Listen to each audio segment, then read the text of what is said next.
Hi guys, it's Jimmy Kino again here, your Greenfield, Massachusetts local pain in the butt.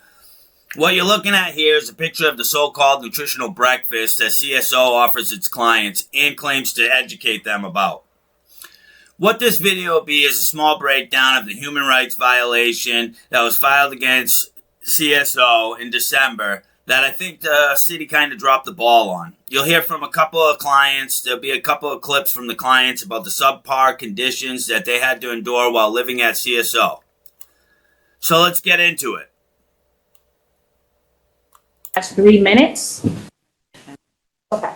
Everybody has 3 minutes to state your case and your grievance. Any witnesses that you have also has 3 minutes. If somebody wants to respond, they have the right to respond. The only thing I ask, just like the charter says, is that we deal with this respectfully. I ask that nobody overtalks anybody and everybody hears everybody out. Okay? All right. Chris, you have the floor. Well, just start with that. There's no resources offered by CSO in helping you move forward to getting out the door there. They've been bullied straight up by the staff there. Just addressing opinions that I had about the new rules that they enforce on people. And I feel like me and my brother were discriminated against personally out of some type of hate from somebody, straight up bullied by this organization that's supposed to be here to help the community. And we've received no help whatsoever, but all these little ridiculous little rules that keep happening, anything to demise you, disrespect you, any dignity you thought you had, you don't have. And it's the way to go over my operations with Dan Fox taking drugs from guests at a shelter and not getting police involved. Like, where does he have the authority to do that? And that I was targeted. I've never been written up. I had a verbal warning once, and the fact that they just tossed me out in the middle of the winter because I had 2 days, 2 days verbal warning that my TV had to go out of my room. Been there for a year and a half. And it's been there for a year and a half that I've been at that shelter. All of a sudden, this was a problem. And it's the only serenity my brother has, who has one of the rarest blood diseases there is. And he's just seen a liver doctor 2 days before they kicked me out into the cold. Yeah. They directly came after us. Dan Fox approached him, told him the situation, and he knew how I was going to handle it. So he knew how I was going to react on the spot. I've seen it done to multiple people. And how many people have been affected When you there? come out on the spot, Mental health awareness is not taken seriously. they go out and relax. I have a mental breakdown, went to crisis for help. They still allow these guys to put me on the streets. And how long ago was it when they put you out? Over a month ago. I will not go back there. That place is not safe or a healthy environment for anyone. You can't eat no more. So you have to eat at certain times. They don't provide any toilets. eating facilities for anyone. That place is a mess. There's no food storage. There's one fridge for like 23 people upstairs. There's no way to eat, sit, and to not be able to eat in your room and eat when you want is, I think that's a right for any. More rights in prison. You have a right to eat anytime you want. I mean. Did you file grievances with CSO? Yes, I did. And of course, I was tossed out immediately. Do you remember who you spoke to? Yes, Kelly Ben Ezra. Kelly Ben Ezra, Ben Ezra? I believe. B-E-N, right? Okay. Anybody else you speak to? Beth, she's a so-called caseworker there. Okay. And yeah, once my brother went to a DUI program for 2 weeks, I was court ordered from him relapsing, which they've also caused me to relapse. He was court ordered to go to a program. They told him they were going to hold his bed.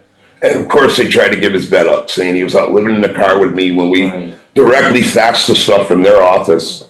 I mean, just horrible shit. And they're going to retaliate against him now. I will guarantee this. Okay. Excuse my language. That's it. Your time. Yeah, it's like I said, but I've seen a witness. He had no warnings or nothing. He was thrown out over something that was misheard. It wasn't even said to the person that was supposedly essentially said to. That was never said. Somebody misoverheard something. And even that night, the answer was tell him that he could leave tonight, go calm down, and they're going to come back. And then the rules changed after that, and they wouldn't let him come back. But I've seen people go in the bathroom with stalls full of used Guardian needles more than once, which is disgusting, because they're not locked to the walls or nothing. In the bathroom stalls, what they're doing, who knows what. Well, I made a grievance against him. Then his roommate reported him smoking vaping batteries or something. He only got thrown out for 2 days. Yeah. You're throwing my brother out for 30 days or more, Yeah, or and if get back on a waiting and not be list able to come back with no warning at all. when they know his health issues. That is completely unacceptable to me. Did you report a grievance? Yes. Do you remember who you reported it to? I put it in the paper on the wall and the Beth took it. So our grievances. They have a board, you just put it on Okay. the paper thing on the wall. So our grievances, You're supposed to hand that in to someone, right? No, you file a grievance, you put it on the wall, and you come take it, and that's what's present when I filed that grievance. so if you take the paper off the wall and fill it out, it goes directly to the No, admin you put it office? back in the wall, and then they take it. It's The like a office. Dropbox deal. So thing, Beth kind of. or, Yeah, one of the Oh, case okay. managers, whatever, I assume, I suppose to look at. So-called case managers. okay. Anything else you'd like to add to this? Yeah, and just a lack of, help of, helping people get out of there and stuff. Yeah, a year and a half, we've got People are no, complaining that they're going to get their own SNAP and helping paperwork and stuff, which is not being provided, and this just, that's gonna make it that much harder to get out of there. Who wants to be there? I never thought I'd ever end up there in my the added life. stress that they put on us since they took over. Sorry, man. As far as, I know you mentioned something as far as retaliation. Oh, yeah. You have witnesses here who could back that up too, correct? Well, my friend is, which I'm gonna talk to you virtually, Okay, that we spoke about, Okay. that half the people want to remain anonymous, they're scared. Yeah, that's good. I mean, you're out on the spot, and then they call the police to bully you out. Yeah. And walking in the Saying bedroom one thing or without something, yeah, knocking. just and telling walk in you- your rooms, they go through your stuff when they Yeah, feel like because it. you live in a shelter, there's no such thing as privacy and stuff, and Yeah. I don't think it should be like that. I worked my whole life pay taxes for these services to provide for them. I think I'd end up sick with a blood disease I was born with, and end up in one. I never thought that in my life, and I think it's just disgusting the way it's ran, and how people are treated and profiled when they're in there. thank you, Brian. Thank you. Right?